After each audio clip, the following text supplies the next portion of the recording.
Welcome to the story of when one of the greatest NBA players of all time annoyed Shaquille O'Neal off so much that it led him to have his greatest ever performance. We went through the archives and looked at all the NBA clips, podcast interviews and highlights to bring you this story that is told by the NBA players involved on this day. And it proves why you never mess with Shaquille O'Neal. Now, if you enjoy videos just like this one, I'd really appreciate if you guys could hit that like button. It really supports the channel. Be sure to hit that subscribe button if you do enjoy videos like this and you want more. And I don't want to keep you guys waiting, but I will say all the video footage and credits are on the screen right now and linked below in the description, so be sure to check them out in their entireties. And I hope you guys enjoy the video. Shaquille O'Neal, the Diesel, maybe the most physically dominating man ever to play the game. And in 2000, he had one of the best years anyone has ever seen. He won the scoring title, he was the league MVP, he led the Lakers to the championship.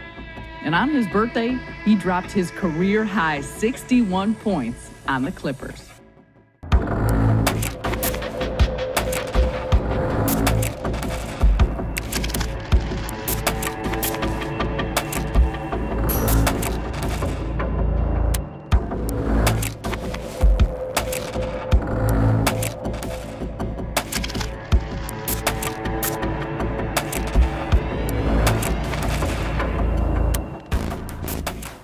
96 through 99 was a frustrating point.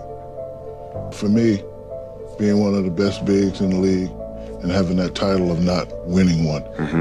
I admit I was probably crazy. I mean, because my thing is I didn't want to, for us and for me, I didn't want to have that title of, they ain't got one yet. Right. I remember one day reading in the paper, oh, Shaq's averaging 30, and Shaq's one of the greatest Lakers ever. And then Kareem said, well, if he's so great, how come they keep getting swept in the playoffs? Well, he didn't win none yet. Right. So is he great? And that just kind of. Yeah. He said that you would never bring this right here to LA. It hurt, but that's Kareem. The criticism of you is that you have too much fun doing other things and that basketball is not your focus. Dr. J did a movie. Kareem did a movie. Shaq, you're doing too much. Shaq's not ready. It's all my fault. Which I accept, I understand. You can't respond to that. Motivation. For me, it was. I'm Sarah Kustok, and you're listening to NBA Flashback. On today's episode of NBA Flashback, we go back to March 6, 2000. That night, it was my birthday. March 6, 2000. You were on the Clippers bench. What happened on your birthday in 2000? 2000. 60-some points against the Clippers? Yeah. I think you had like 60. On your birthday? Yes, on my birthday. On your birthday, on Yes. Keith Klosterman Yeah. and all that Yeah. stuff. So when we looking at the game, we like, oh, shit. Because of this gentleman over here, D. Scott, I was a party throwing fool. And we had a party. So, usually I go home. Before or after the game? No, after the game. I'm not doing nothing today. We playing against the Clippers. So, on this day, I broke all my rituals. My ritual consisted of, after shoot around, go home. Usually I go home, eat lunch, 2 turkey club sandwiches with extra mayo and a Diet Coke. Take about a 3 to 4 hour nap. No, seriously. He's not lying. He's not lying. He's not lying. 2 turkey club, looking at French Charles. fries, Diet Coke. Take a nap, get ready for the game. Go play, go dominate. And Clippers, we always manhandled and beat them. So that day I said, you know what? Since I got a party tonight, I'm gonna let Rick Fox and Kobe and those guys take over. I ain't gonna do nothing. So I'm taking the night off. I got to get ready for the party. The whole day I'm setting up the party. I'm calling, hey, make sure the drinks is there. Got the Bentley, I got my suit, so I'm gonna go, foul shave. What is foul shaving? That's the term you invented. You know what foul shave is? No. What's that? Foul shaving is when you have a game and you don't feel like playing, so you get 3 quick fouls. So you can sit down. Shaq gets a foul here, and we have played exactly 13 seconds. That's something you do? You just want to rest up? No. Oh, not you? Yeah, not me. Not me. I was gonna foul shot. I wasn't gonna even play this game. I was gonna get 3, 4 quick fouls. I wasn't gonna do nothing. I was going to be in some. What a great game plan to have. So anyway, Ernie, With the turkey sandwiches. I get to the game and I'm dead tired because I live an hour away from Staples at 5. So I get to the game and I'm like this. So now I got to play. I didn't get my nap. I'm getting tired. Wait. Hold on. The party's the night before or the night after? No. After the game. After the game. So why are you tired? Because I didn't take a nap. And I'm out all day. I'm out, calling people, going to the mall, getting the jewelry. I got to get the ice ready. I got to get the derbies. I'm getting suits made. I got to get the car washed. I got to get the rim cleaned up. So I get there and I say, hey, man, I need 10 tickets. Oh, you got to pay. Because it was the Clippers home game. I said, man, this motherfucker empty, man. The home of the Los Angeles Clippers, and this is a road game for the Los Angeles Lakers. Well, I remember before the game, he's sitting there at his locker, and he was mad because the Clippers didn't give him extra tickets. It was a Clipper home game. For a Lakers game, he's Shaq. They'll give him whatever he needs. The Clippers said no. And Shaq said, well, I've got some friends that are outside. I got to get them in. And the Clippers said, no more tickets. We can't give you any. I said, all right, no problem. They charged me 10 stacks. Man, I was so mad. I told Kobe, and I said, ain't nobody shooting with me. All right, I got something for you, Clippers. And he got this look on his face, and I turned to my cameraman. I said, the Clippers are in serious trouble. We're talking about Shaquille O'Neal having a birthday today, and boy, I'll tell you, he's averaging 33 points and 18 rebounds against the Clippers this year. That includes a big game, 40 points and 19 boards on January 5th. Against the Clips, so he would love to have his birthday present being win number 16. So the game start. We get out there and they killing us. Now everybody looking at me. Clippers are killing us, and then Phil he starts yelling at me, and all the guys start looking at me. So I'm like, all right, give me the ball. Because Shaq backs in, turns, shoots, 8-foot jumper, and his birthday is good. Pass into Shaq. He's under the basket. He puts it up, finger rolls it in. Shaq bounces right side to Rice, a no-look pass, Rice to Shaq, and Shaq is fouled as he tried to slam dunk. I was showing out, right, because it was my birthday. I said, I didn't even know you were on the Clipper staff. Right. And I look on the bench, I said, oh my God, is that Kareem? So I start showing out. I'm starting to go to work, and I'm getting the ball, and I'm looking, I'm like, oh, you got Pete Chilcutt on me? You're not going double? Barbecue chicken alert. Barbecue chicken alert, Ernie. I look over to the bench, and I see one of my idols. Kareem Abdul-Jabbar was, I guess he was a special assistant coach.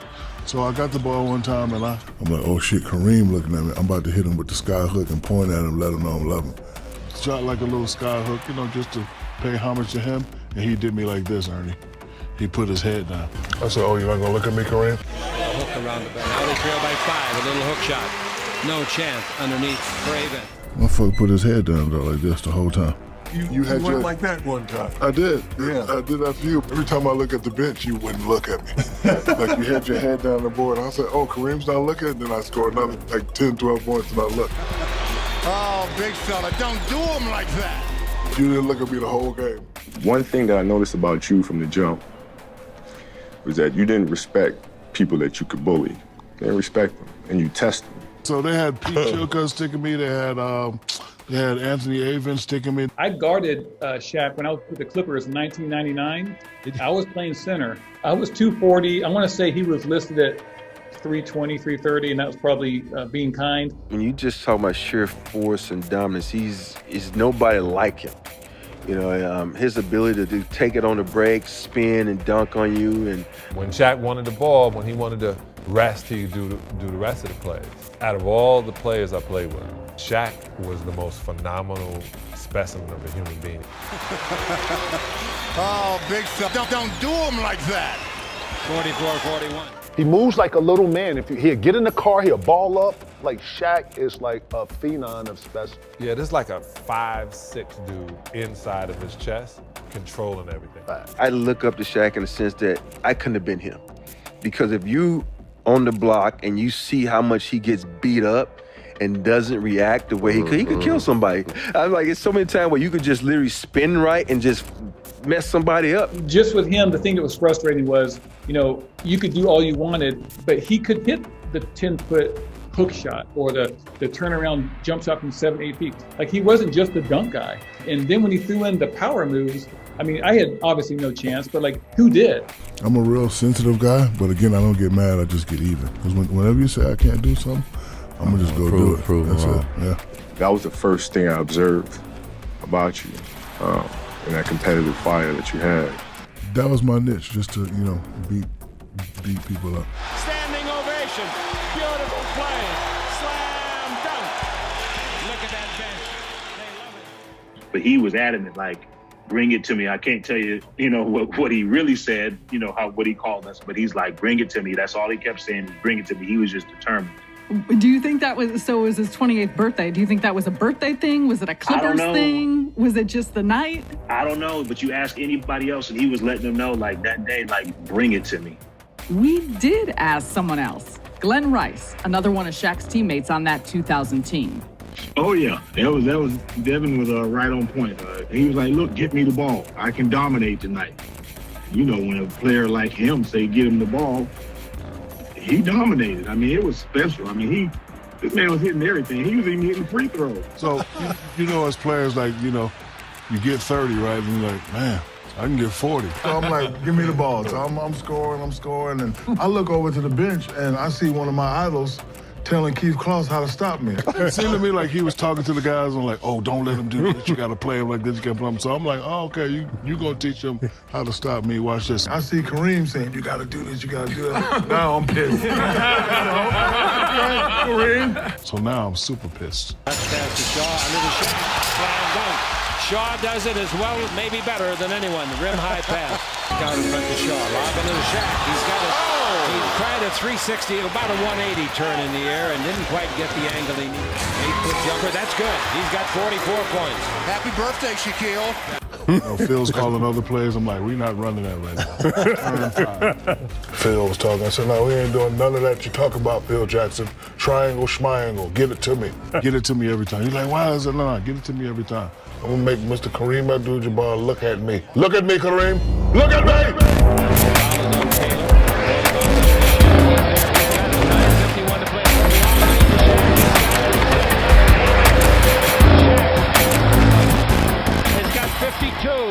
And then it all started making sense to me.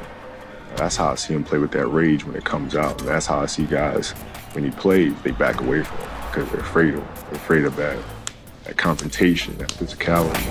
His career high is 53.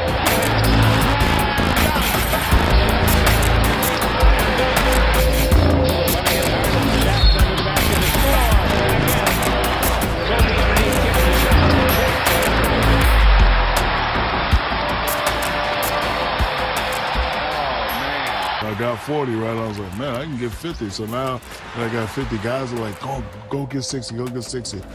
I get 61, I'm throwing lobs, and I'm actually kind of upset at Phil because I think we had like 5 minutes left, and he took me out.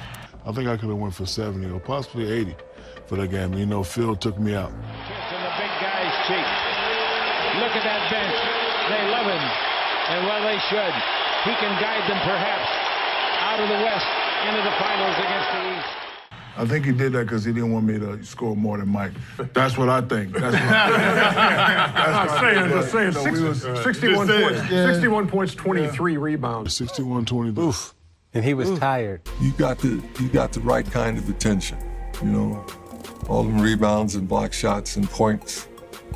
That's the kind of attention that you get, and then everything else falls in place.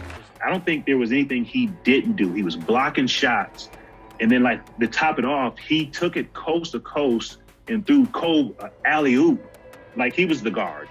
That was my gift to Shaq. It was his birthday, so that's why I let him score those 61. But it was that may have been what kicked me out of the league, I think, actually. And still went to the party. It was a hell of a party, Ernie. All the superstars. Where was it? The party was at an aquarium. Mm-hmm. It was nice. And I pulled up in that white convertible Rolls Royce on them. What was the music playing? What music playing? Bow down. Bow down with the colors. Go back to 2000. Bow down. Oh, yeah. It was me and Uncle Jerome. You got Jerome in the house. I was like, oh, great game. When you come to our time. And I hope you guys did enjoy the video. If you did, please help me out by hitting that like button. Subscribe if you enjoyed and you want more videos just like this one. And comment down below if you'd like to see anything in particular. But here are 2 new videos I think you will also enjoy. So be sure to check them out. And I will catch you guys in the next one.